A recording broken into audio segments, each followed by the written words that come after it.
హల్లెలూయా. యేసే మనకు ఆశ్రయం అనే టీవీ కార్యక్రమాన్ని వీక్షిస్తున్న మీ అందరికీ నజరేయుడైన యేసుక్రీస్తు నామమున శుభములు. ఎలా ఉన్నారండి? దేవుడు తన రెక్కల చాటున మనని భద్రపరిచి మరొక వారాన్ని మనకు అనుగ్రహించిన దేవాది దేవునికి సమస్తమైన మహిమ ఘనత ప్రభావాలు కలుగును గాక. ఈ యొక్క కార్యక్రమం ద్వారా మేము ఆశీర్వదింపబడుతున్నామని తెలియచేస్తున్న విధానాన్ని బట్టి కేవలం దేవునికి మాత్రమే మహిమ కలుగును గాక. ఈ యొక్క వారం కూడా ఆ గొప్ప దేవాది దేవుడు మనతో మాట్లాడాలని ఆశపడుతూ ఉన్నారండి. ముందుగా మన యొక్క హృదయాలను సిద్ధపరచుకుందాం, ప్రార్థన చేసుకుందాం. సర్వోన్నతుడా, సర్వాధికారి, సర్వశక్తిమంతుడా ప్రభా, నీ గొప్ప కృప, కాపుదల, భద్రత తండ్రి, నీ నామాన్ని ఘనపరచుకోనండి యేసయ్య. ఎవరైతే ఈ యొక్క కార్యక్రమాన్ని చూస్తా ఉన్నారో పరిశుద్ధాత్మదేవ, నీ కృపలో నిలబెట్టండి. నీ నామ మహిమార్థము సహాయమును దయచేయండి. ఏ శోధన అధికారం ఉండకూడదు. సర్వశక్తిమంతుడా ప్రభా, నాతో మాతో మా అందరితో నువ్వే మాట్లాడండి. ప్రతిదిని యొక్క అధికారంలోనికి తీసుకొని సర్వశక్తిమంతుడా మా హృదయాలను సరిచేయండి. నీలో మేము ఇంకా ప్రభా మీరు మాట్లాడితేనే తండ్రి మేము బ్రతుకుతాం. మీలో మేము ఇంకా అంటగట్టబడాలి దేవా. కార్యాన్ని జరిగించుకోనండి, నీ నామాన్ని ఘనపరచుకోనండి. నజరేయుడైన యేసుక్రీస్తు నామమున అడిగి వేడుకొంచున్నాము తండ్రి. ఆమేన్, ఆమేన్, ఆమేన్. ఈ వారం మన యొక్క గొప్ప దేవుడు మనతో మాట్లాడాలనుకుంటున్న వాక్య ప్రసంగ అంశము మొదటి సమూయేలు 2వ అధ్యాయము 3వ వచనం. మొదటి సమూయేలు 2వ అధ్యాయము 3వ వచనం. యెహోవా అనంత జ్ఞానియగు దేవుడు, ఆయనే క్రియలను పరీక్షించువాడు. ఇంకను అంత గర్వంగా మాటలాడకుడి, గర్వపు మాటలు మీ నోట రానియకుడి. మరొకసారి చదువుకుందామండి. మొదటి సమూయేలు 2వ అధ్యాయము 3వ వచనం. యెహోవా అనంత జ్ఞానియగు దేవుడు, ఆయనే క్రియలను పరీక్షించువాడు. ఇంకను అంత గర్వముగా మాటలాడకుడి, గర్వపు మాటలు మీ నోట రానియకుడి. ఈ వారం మన గొప్ప దేవుడు మనతో మాట్లాడాలనుకుంటున్న వాక్య ప్రసంగ అంశం, దేవుడు నిన్ను ఆశీర్వదించినప్పుడు నీ గర్వపు మాటలు రానియకూడదు. దేవుడు నిన్ను ఆశీర్వదించినప్పుడు గర్వపు మాటలు నీ నోట రానియకూడదు. అవును, మనము దేవుడు మనల్ని ఆశీర్వదిస్తారు. మనల్ని దేవుడు గొప్పగా ఈ యొక్క లోకంలో మనల్ని నిలబెడుతున్నప్పుడు మనము మనకంటే తక్కువ వారిని, మనకంటే ఆశీర్వదింపబడలేని వారిని వారిని చూసి మనము గర్వపడుతున్నామా? అది దేవుడికి ఇష్టం లేని కార్యము. గర్వము అంటే దేవుడికి అస్సలు ఇష్టం లేని కార్యం. అందుకే హన్నా ఈ విధంగా సమూయేలు 2వ అధ్యాయము 3వ వచనంలో ఈ విధంగా అంటుంది, దేవుడు అనంత జ్ఞాని, ఆయన హృదయ పరిశోధకుడు, ఆయన క్రియలను పరీక్షించువాడు. అంటే మనం చేస్తున్న పనులను, మనం మాట్లాడుతున్న మాటలను ఆయన పరీక్షిస్తాడు. కాబట్టి గర్వపు మాటలు ఇంకా గర్వంగా మాట్లాడుకుడి, గర్వపు మాటలు మీ నోట రానియకుడి అని హన్నా ఇక్కడ చెప్పడం చూస్తాం. అవును, మనము ఆశీర్వదింపబడిన తరువాత మనము ఒక్కరిని చూసి మనము గర్వంగా మాట్లాడామా? మనల్ని ఆశీర్వదించిన దేవుడే వారిని కూడా ఆశీర్వదిస్తారు కదా. మరి మనము ఆ ఆశీర్వాదాన్ని చూసి మన ప్రయత్నాలతో, మన యొక్క జ్ఞానంతో, మన యొక్క శక్తితో మనము ఆ గర్వపడుతున్నామంటే నా యొక్క శక్తి, నా యొక్క జ్ఞానం, నా యొక్క సామర్థ్యంతో నేను యొక్క ఆశీర్వాదాన్ని పొందుకున్నానని అర్థము. కానీ నువ్వు ఎప్పుడైతే గర్వపడకుండా, నువ్వు ఎప్పుడైతే దేవుడే కార్యం చేశారని నిత్యము ఆయన్ని స్తుతిస్తావో, గర్వం అనేది రానికుండా ఆ యొక్క ఆశీర్వాదం ద్వారా నా కుమారుడు, నా కుమార్తె నన్ను స్తుతిస్తున్నారు అని దేవుడు సంతోషిస్తారు. కానీ మనలో మనం గర్వపడ్డామా? ఆ యొక్క ఆశీర్వాదాన్ని చూసి మనలో మనం గర్వపడ్డామా, ఆ గొప్ప దేవుడి యొక్క కృపను, ఆ గొప్ప దేవుడి యొక్క కోపాన్ని మనం గురి కావాల్సి వస్తుంది. కాబట్టి ఒక ఆశీర్వాదం వచ్చిన తర్వాత నీ నోట గర్వపు మాటలు రాకూడదు. అసలు గర్వపు మాటలు రావడం వల్ల మనము ఏ స్థితిలో ఉంటాము, మనము గర్వంగా మాట్లాడడం వల్ల వారిని దేవుడు ఏ విధంగా కాచి కాపాడతారు, అసలు గర్వం అనేది ఎటువంటిది అన్న 3 విషయాలను మనం ఈరోజు నేర్చుకుందాం. మన యొక్క వాక్య ప్రసంగ అంశము, దేవుడు నిన్ను ఆశీర్వదించిన తరువాత గర్వం మాటలు రానియకూడదు. దేవుడు నిన్ను ఆశీర్వదించిన తరువాత గర్వపు మాటలు రానియకూడదు. మొట్టమొదటిగా నీ ఆశీర్వాదాన్ని చూసుకొని నువ్వు ఇతరులను బాధ పెట్టకూడదు. మొట్టమొదటిగా నీ ఆశీర్వాదాన్ని చూసుకొని నువ్వు ఇతరులను బాధ పెట్టకూడదు. మొదటి సమయంలో 1వ అధ్యాయంలో ఎల్కానా, అతనికి 2 భార్యలు ఉన్నారు, పెనిన్నా, హన్నా. పెనిన్నాకు పిల్లలు కలిగిరి కానీ హన్నాకు పిల్లలు లేకపోయారు. ఒకసారి ఒక వచనాన్ని మనం చూద్దామండి. మొదటి సమూయేలు 1వ అధ్యాయము 6వ వచనం మనం చూసినట్లయితే, మొదటి సమూయేలు 1వ అధ్యాయము 6వ వచనం, యెహోవా ఆమెకి సంతు లేకుండా చేసి ఉన్న హేతువును బట్టి ఆమె వైరియగు పెనిన్నా ఆమెను విసికించుటకై ఆమెకు కోపము పుట్టించుచూ వచ్చెను. మరొకసారి చదువుదామండి. మొదటి సమూయేలు 1వ అధ్యాయము 6వ వచనం, యెహోవా ఆమెకు సంతు లేకుండా చేసి ఉన్న హేతువును బట్టి ఆమె వైరియగు పెనిన్నా ఆమెను విసికించుటకై ఆమెకు కోపము పుట్టించుచూ వచ్చెను. చూసారా, ఆ యొక్క 2 భార్యలైన పెనిన్నా, హన్నా. పెనిన్నాకు పిల్లలున్నారు, హన్నాకు పిల్లలు లేరు. ఆ పెనిన్నా తనకు కలిగిన ఆశీర్వాదంని బట్టి హన్నాను విసిగించడం జరుగుతుంది. ప్రతిసారి ఎలుగెత్తి చూపించడం, ప్రతిసారి ఇక్కడ మనం చూసినట్లయితే ప్రతిసారి ఆ యొక్క విసిగిస్తూ ఉంది. హన్నాకు ఆ విసుగు ఏ విధంగా ఉందంటే, తన భర్త అయిన ఎల్కానా ఎంతగా ఆదరణించిన, నేను 10 మంది కుమారుల కంటే నేను శ్రేష్ఠుని కానా అని తన యొక్క భర్త మాటలు ఎంత ఆదరణ కలిగించినా కూడా ఆ పెనిన్న ఆ యొక్క విసిగించడం బట్టి ఆ ఆదరణ కూడా ఆ తన హృదయానికి ఏమీ అనిపించకుండా ఆ విసిగింపే తనకి ఎక్కువ బాధను కలగచేసింది. నువ్వు కూడా నీ యొక్క ఆశీర్వాదం చూసి ఇతరులు బాధ పెడుతున్నావా? అయ్యో నా తోటి వారే కానీ నేను వారికంటే గొప్పగా ఆశీర్వదింపబడ్డాని, నేను వారికంటే గొప్పగా ఉన్నానే అని నీ యొక్క ఆశీర్వాదాన్ని చూసి నీ నోటి మాటల ద్వారా నువ్వు ఇతరుల్ని బాధ పెడుతున్నావా? ఒక్కసారి ఆలోచించు. కొంతమంది మన సమాజంలో ఉంటారండి, ఎవరైతే గర్భఫలం లేదో వారికి పిల్లలు కలిగినప్పుడు, ఒకరికి పిల్లలు కలిగినప్పుడు ఆ గర్భఫలం లేని వారికి ఆ యొక్క కుమారుని కానీ ఆ చంటి బిడ్డను కానీ ఇవ్వడానికి ఇష్టపడరు. వాళ్ళు గొడ్రాలుగా ఉన్నారుగా, పిల్లలు లేరుగా, ఈ యొక్క గర్భఫలాన్ని వారికి ఇస్తే ఏమవుతుందండి?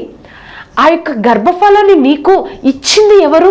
ఆ గొప్ప దేవుడు కదా, వారికిస్తే ఏమవుతుందో, ఎలా ఉంటుందో అని నువ్వు ఆలోచిస్తున్నావే. ఆ హృదయం ఎలాంటిది? దేవుడికి అటువంటి హృదయం నచ్చదు అని దేవుడు చెప్తున్నారు. నీ యొక్క ఆశీర్వాదాన్ని చూసి నీ యొక్క క్రియల ద్వారా ఇతరులను నువ్వు బాధపరుస్తున్నావేమో. నీ యొక్క మాటల ద్వారా, నీ యొక్క క్రియల ద్వారా ఆ యొక్క గర్భఫలం లేని వారికి నీ యొక్క బిడ్డని ఇవ్వడానికి ఎంతగా సంకోచిస్తున్నావో, ఎంతగా బాధపడుతున్నావో ఆ హృదయం దేవుడికి ఇష్టం లేదు. కొంతమంది వివాహ విషయంలో కూడా ఇదే జరుగుతుందండి. నాకు చిన్న వయసులోనే వివాహం జరుగుతుంది, నాకన్నా పెద్దవారికి వివాహం జరగట్లేదే అని వారిని బట్టి ఏమనుకుంటారో, కుటుంబంలో అన్నీ జరుగుతున్నాయి, వారికి ఏం వారు ఏమనుకోరండి. కానీ నువ్వు మాత్రం అదే హృదయంతో అదే విధంగా వారి ఎడల ప్రవర్తిస్తున్నావు. ఒక్కటి గుర్తుపెట్టుకో, నిన్ను ఆశీర్వదించిన దేవుడు వారికి దేవుడు కాదా? నీ సృష్టికర్త వారికి సృష్టికర్త కారా? వారిని దేవుడు ఎలా వదిలేస్తారు? నువ్వెందుకు నీ యొక్క ఆశీర్వాదాన్ని చూసుకొని ఇతరులను నువ్వు బాధ పెడుతున్నావు? నువ్వెందుకు నీ యొక్క ఆశీర్వాదాన్ని చూసి నీ మాటల ద్వారా, చూపుల ద్వారా, నీ క్రియల ద్వారా ఇతరులను నువ్వు ఎందుకు బాధ పెడుతున్నావు? దేవుడు ఆ యొక్క ప్రవర్తనను ఇష్టపడరండి. పెనిన్నా కూడా అదే చేసింది. ఎంతగానో విసిగిచ్చింది, ఎంతగానో హన్నాను విసిగిచ్చింది. తన భర్త ఎంతగా బాధపడుతూ, ఎంతగా ఆదరిస్తున్నా కూడా ఆ ఆదరణకు మించి హన్నాకు పెనిన్నా విసిగిస్తున్న ఆ దుఃఖమే ఎక్కువైపోయింది. ఎంత భయంకరం అండి. వారు మన గురించి బాధపడుతున్నారు, మన గురించి అయ్యో ఏంటి ఈ విధంగా నన్ను అంటున్నారని వారు మన గురించి కన్నీరు కారిస్తే ఆ శాపం తరతరాలు ఉంటుందండి. అది ఇంకా భయంకరమైనది. నీ ఆశీర్వాదాన్ని చూసి నువ్వు ఇతరులు నీ మాటల ద్వారా బాధ పెడుతున్నావా, అది ఘోరమైనది. కొన్ని వచనాలను మనం చూద్దామండి. కీర్తనలు 22వ కీర్తన 24వ వచనం, ఆయన బాధపడు వాని బాధను తృణీకరింపలేదు, దానిని చూచి ఆయన అసహ్యపడలేదు, అతనికి తన ముఖము చాటలేదు, వాడు ఆయనకు మొరపెట్టగా ఆయన ఆలకించును. ఆ బాధలో, ఆ కన్నీరులో వారు ప్రభా ఏంటి అందరి దగ్గర నేను అవమానం పొందుతున్నాను, వారు నన్ను ఈ విధంగా చేస్తున్నారు, వారి మాటలు వారి చూపులు నా ఎడల ఈ విధంగా ఉన్నాయని వారు దేవుడికి మొరపెడితే దేవుడు ఆలకిస్తాను అని దేవుడు చెప్తున్నారు. ఇంకొక వచనాన్ని చదువుదామండి. కీర్తనలు 31:7 వచనం, నీవు నా బాధను దృష్టించి ఉన్నావు, నా ప్రాణ బాధలను నువ్వు కనిపెట్టుకుని ఉన్నావు, కావున నీ కృపను బట్టి నేను ఆనంద భరితుడనై సంతోషించెదను. దేవుడు ఆ బాధను చూశారంట, ఆ బాధను దృష్టిస్తున్నారంట, కనిపెట్టుతున్నారు, ఆ బాధను దృష్టిస్తున్నారు. ఆ బాధ అనేది నీ ద్వారా నా ద్వారా ఈ లోకంలో ఎవ్వరూ అనుభవించకూడదు. అదే దేవుడు మనతో చెప్తున్నారు. నేను వారు పడుతున్న బాధను నేను చూస్తున్నాను, నేను కనిపెడుతున్నాను, నేను దృష్టిస్తున్నాను, కానీ ఆ బాధ అనేది నీ ద్వారా, నేను ఆశీర్వదించిన నీ ద్వారా ఆ బాధను వారు పొందుకోకూడదు అని దేవుడు చెప్తున్నారు. నీ ఆశీర్వాదాన్ని చూసి నువ్వు ఎంతమందిని బాధపరుస్తున్నావు, నీ ఆశీర్వాదాన్ని చూచుకొని అయ్యో వారికేమీ లేదే, నా కుటుంబం నా బిడ్డలు చాలా ఆశీర్వదింపబడ్డారే అని అనుకుంటున్నావేమో. వారి దేవుడు వారి పక్షంగా ఉన్నారు, వారి దేవుడి చిత్తంలో ఉన్నారు, వారి దేవుడు కార్యం కోసం ఎదురు చూస్తున్నారు. వారిని చూసి నువ్వు ఆ విధంగా అన్నావు అంటే నీ ద్వారా వారికి ఆ బాధ దేవుడు చూసినప్పుడు, కనిపెట్టినప్పుడు నీ ద్వారా అని దేవుడు గ్రహించినట్లయితే నీకు భయంకరమైన శాపం వస్తుంది. కానీ నువ్వు ఎప్పుడైతే నాకిచ్చిన దేవుడు, నన్ను ఆశీర్వదించిన దేవుడు, నా గర్భఫలాన్ని దయచేసిన దేవుడు, నాకు వివాహాన్ని దయచేసిన దేవుడు నీకు కూడా సహాయం చేస్తారు అని నువ్వు ఎప్పుడైతే దేవుడి హృదయం కలిగి వారి గురించి భారంతో ప్రార్థన చేస్తావో, వారిని ఆదరించే మాటలు మాట్లాడతావో, ఆ గొప్ప దేవుడు నిన్ను వదలడు. కానీ పెనిన్నా లాగా అన్నాను విసిగించినట్లుగా నీ యొక్క బంధువులను, నీ చుట్టుపక్కల వారిని, నీ ఉద్యోగంలో ఉన్న వారిని నీ యొక్క ఆశీర్వాదాన్ని చూసుకొని నీ మాటల ద్వారా నువ్వు వారిని బాధపరచకూడదు. నీకు సహాయం ఉంటే, నీకు సమయం ఉంటే వారి కోసం ప్రార్థన చేయి, వారి కోసం ఉపవాసం ఉండు, వారి కోసం దేవుని సన్నిధిలో మొరపెట్టు, వారిని ఆదరించు. కానీ నీ ద్వారా వారు నీ ఒక్క కన్నీటి బొట్టు కూడా నీ మాటల ద్వారా, నీ ప్రవర్తన ద్వారా వారు కార్చారా, వారి యొక్క సృష్టికర్త వారి పక్షంగా ఉన్నారని నువ్వు గుర్తుపెట్టుకోవాలి. మన యొక్క వాక్య ప్రసంగ అంశము ఏంటి అంటే, దేవుడు ఆశీర్వదించినప్పుడు గర్వపు మాటలు మాట్లాడకూడదు. మొట్టమొదటిగా నీ ఆశీర్వాదాన్ని చూసుకొని నువ్వు ఎవరిని బాధ పెట్టకూడదు. రెండవదిగా మనము ఎవరినైనా తక్కువ చేసి చూసినా, తక్కువ చేసి మాట్లాడినా దేవుడు వారిని తక్కువ చేసి చూడరు. మరొకసారి చెప్తానండి, మనము ఎవరినైనా తక్కువ చేసి చూసినా దేవుడు వారిని తక్కువ చేసి చూడరు. పెనిన్నా హన్నాను చాలా తక్కువ చేసి చూసింది. నీకు కుమారులు లేరు, కుమార్తెలు లేరు, గర్భఫలం లేదు, ఒక గొడ్రాలువిగా గర్వపు మాటలు మాట్లాడింది. కానీ దేవుని దృష్టిలో హన్నా ఆ విధంగా లేదు. తను తక్కువ చేసి చూసింది, కానీ దేవుడు హన్నాని మాత్రం తక్కువ చేసి చూడలేదు. తను ఎప్పుడైతే దేవుని సన్నిధిలో ఒక నీటిని కృమ్మరించినట్లుగా తన హృదయాన్నంతటిని కృమ్మరించి దేవుని సన్నిధిలో ప్రార్థన చేసిందో, దేవుడు ఒక గొప్ప సమూయేలును, ఒక ప్రవక్తను అనుగ్రహించారు. ఆ యొక్క సమయంలో ఏలి యొక్క కుమారులు ఫినెహాసు, హోఫ్ని, ఫినెహాసు వారు కూడా చెయ్యలేని భక్తిని ఆ యొక్క అన్నా గర్భంలో నుంచి వచ్చిన సమూయేలు చేయగలిగాడు. వారితో కూడా మాట్లాడాలని దేవుడు ఆ యొక్క కాలంలో సమూయేలుతో దేవుడు మాట్లాడారు. అంతేకాదండి, పెనిన్నా యొక్క పిల్లలు అడ్రస్ కూడా మనకు తెలియదు బైబిల్లో, వారు అసలు ఎవరో కూడా తెలియదు.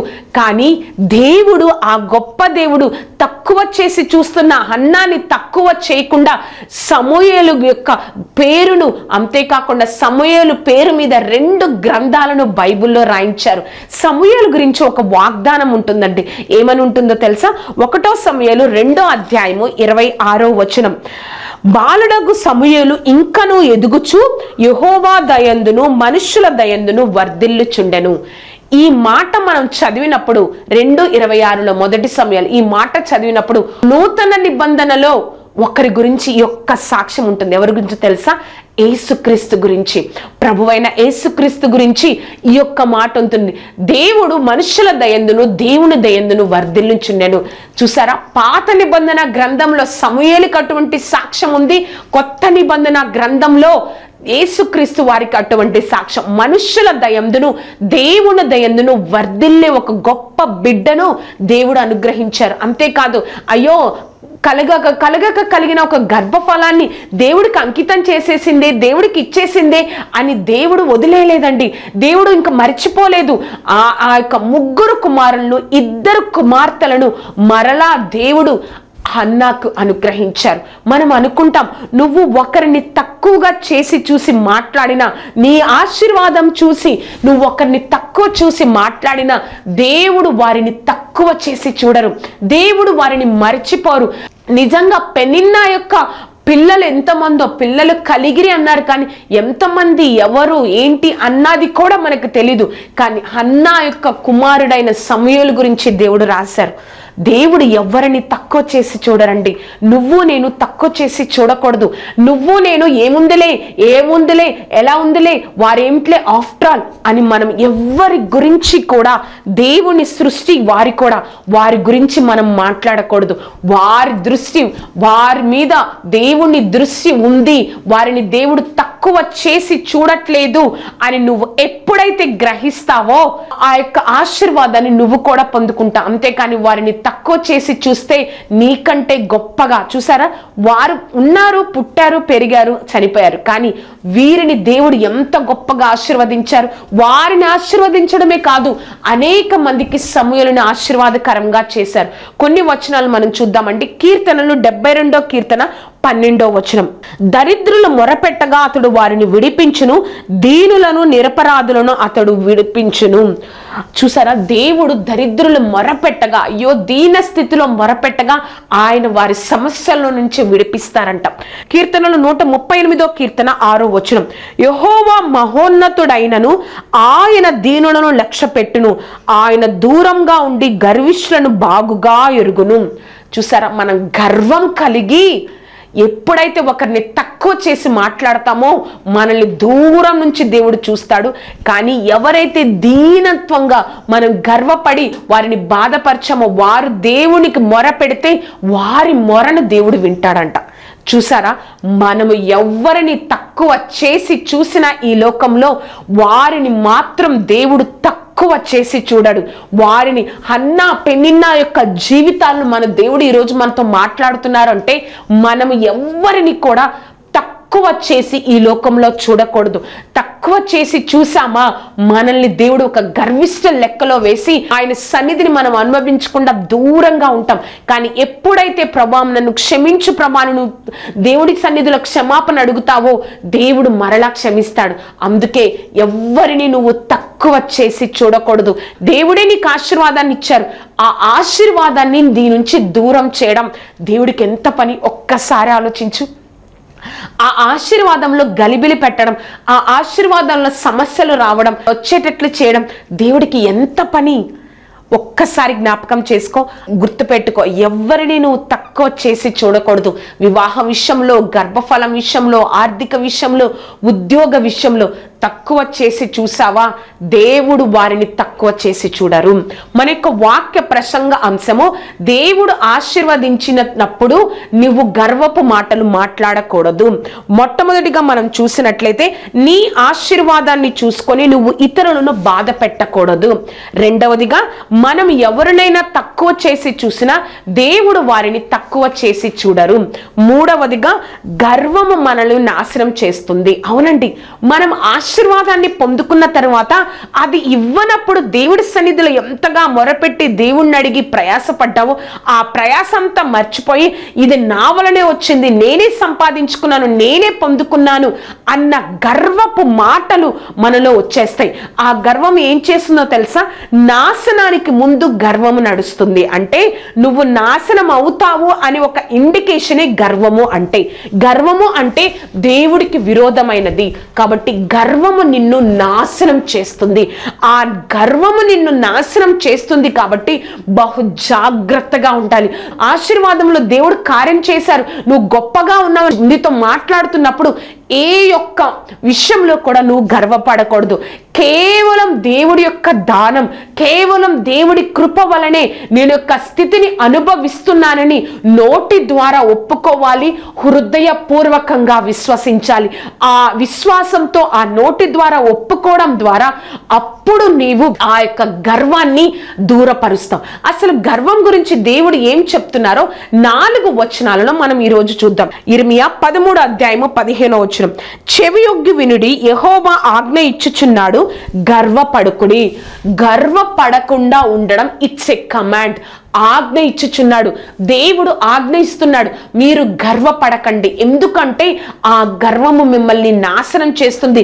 ఆ గర్వము మీరు ఏంటో ఒక స్థితిలో నుంచి, ఆ గొప్ప స్థితిలో నుంచి కిందకు పడేస్తుంది. కాబట్టి నా నుంచి, నా సన్నిధి నుంచి కూడా మీరు పూర్తిగా దూరం అయిపోతారు. కాబట్టి ఆ గర్వ పడకూడదని దేవుడు ఒక ఆజ్ఞగా మనందరికీ ఈరోజు చెప్తూ ఉన్నారు. ఇంకొక వచనాన్ని మనం చూద్దామండి. సామెతలు 29:23 ఎవని గర్వము వారిని తగ్గించును, వినయ మనస్సు గలవాడు ఘనత నొందును. మరొకసారి చదువుదామండి.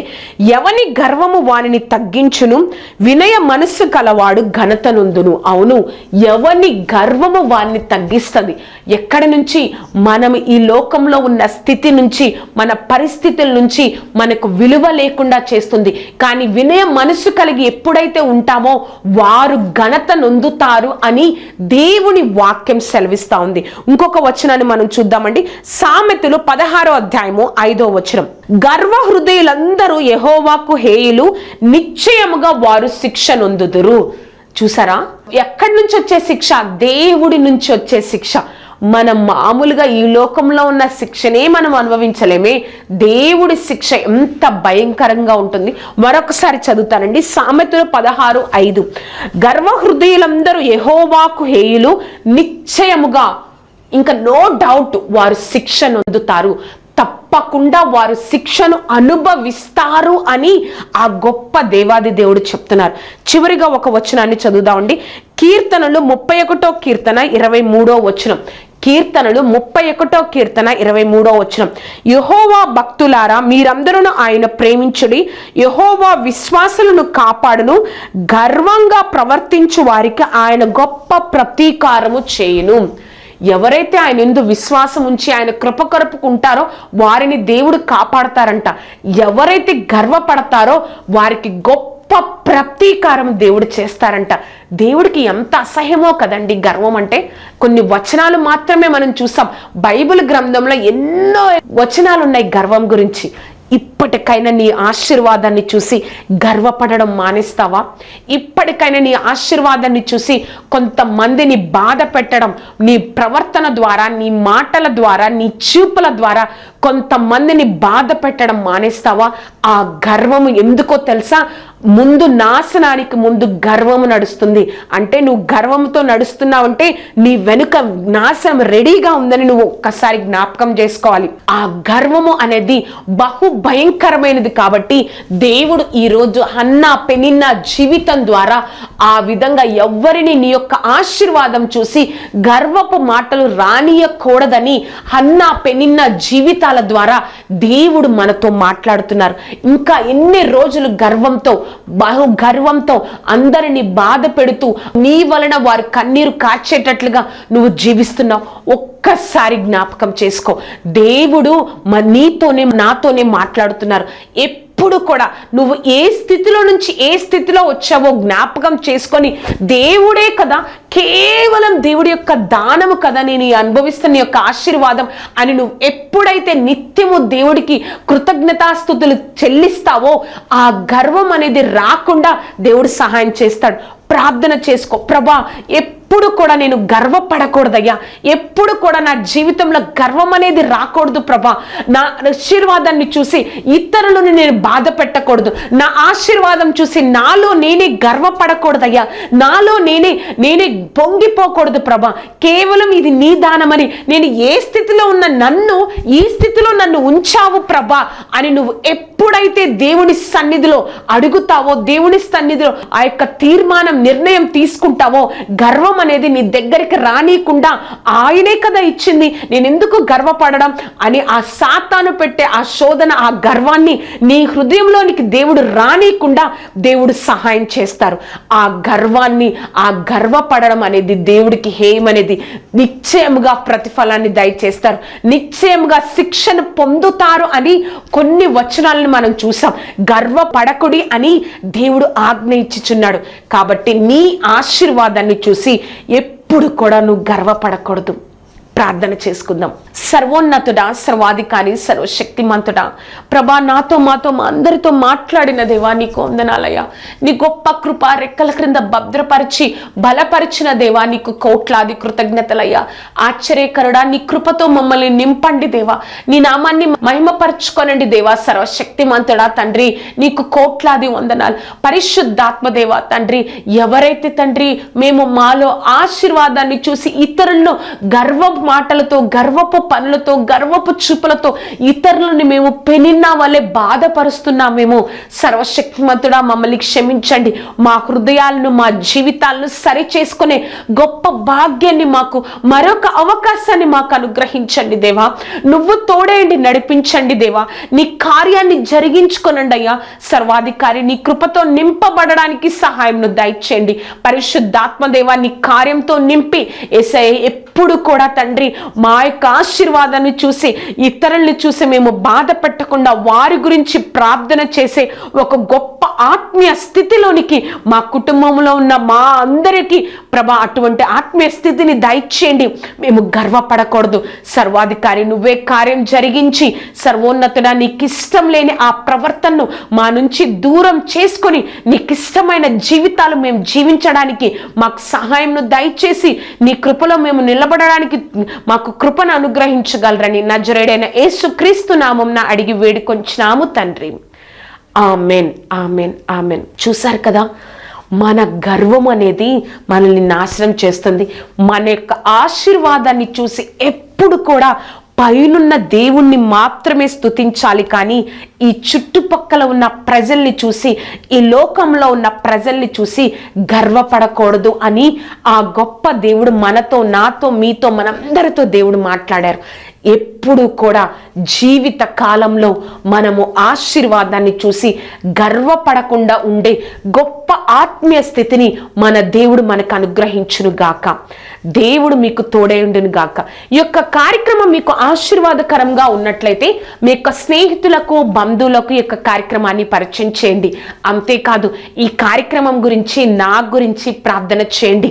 దేవుడిలో ఇంకా ఇంకా ఇటువంటి గొప్ప యొక్క వాక్యాన్ని తెలుసుకోవాలంటే దీప్తి ఫర్ జీసస్ అనే యూట్యూబ్ ఛానల్ ద్వారా ప్రతిరోజు మీరు చూడొచ్చు. కాబట్టి ఆ యొక్క ఛానల్ని చూడండి. దేవుడు గర్వం లేని హృదయాలను ఆయన యొక్క బిడ్డలుగా, ఆయన స్వరూపంలోనికి మారే ఆత్మీయ స్థితిని, అంత గొప్ప కృపను ఆ గొప్ప దేవాది దేవుడు మనందరికీ అనుగ్రహించును గాక. ఈ రోజు నుంచి మనం ప్రార్థన చేద్దామండి.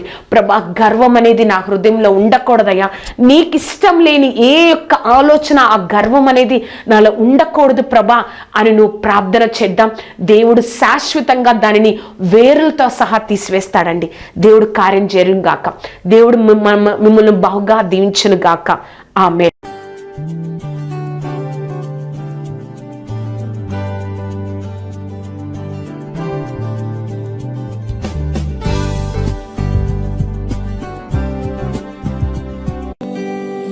see